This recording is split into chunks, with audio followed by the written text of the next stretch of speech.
Well, hey, what's up, Brian? Listen, we got to get a hot take from you around the insurance because I know you have conversations all day with property managers, and it seems like the biggest misunderstanding or the biggest kind of myth is around like what's TLL, what's HO4, how do I pair the two, what does it mean? So give us your answer around that. What does it mean, Brian?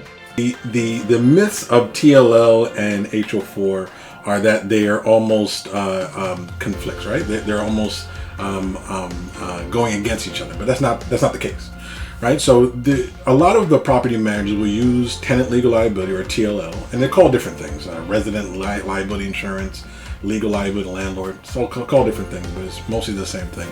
They'll use it as a replacement for when renter's insurance does not exist, right? So they're policing folks and letting them know that, hey, you have to have renter's insurance for our unit. We can't tell you where, but you have to have it, a certain coverage. And if they don't, then we can enroll them into this program.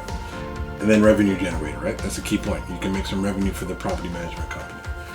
But there are a choice few of folks out there that they actually use it with, right? So they actually use it almost like stacked coverage. So they'll put on tenant legal liability throughout their whole portfolio. But then if you have renter's insurance, no problem. It'll be stacked coverages. So like if you have $100,000 with your renters, you have $150,000 with your TLL, now you have $250,000 of liability damage towards the property that's in your care, custody, and control. So the ultimate thing about it, when you look about the differences, right? You have renter's insurance, which the insured is the insured is the tenant, I'm sorry. And then you have TLL, where the property manager is the named insured. So that's one of the huge differences there as well. But yet and still, you can still get your property taken care of. It feels like the best property managers in the country are the ones who are kind of using TLL to protect the owner. And they're actually selling that to the owner, where they're like, hey, Mr. Owner, if you come with my property manager, I guarantee you that every single one of my properties has $100,000 or $150,000 in TLL coverage for that property. And it's such a cool message to the owners, and it feels like that's like a win, giving that owner that peace of mind on the TLL side.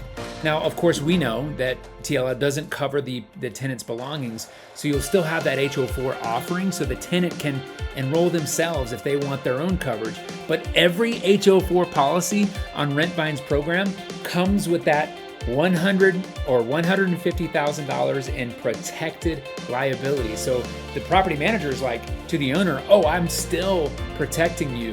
Whether or not there's an HO4 policy or not, always protected, right? Yeah, and the great thing about that too, Randall, you make a valid point, protecting the owner, right? So even in a situation where you have that stacked coverage, or even if they're separate, all of these policies need to be exhausted before we touch the homeowner's policy, which we want to stay away from at all possible opportunities. The deductibles are high. If there's a chance that they have a loss and it's a very high number, they might get booted off the policy.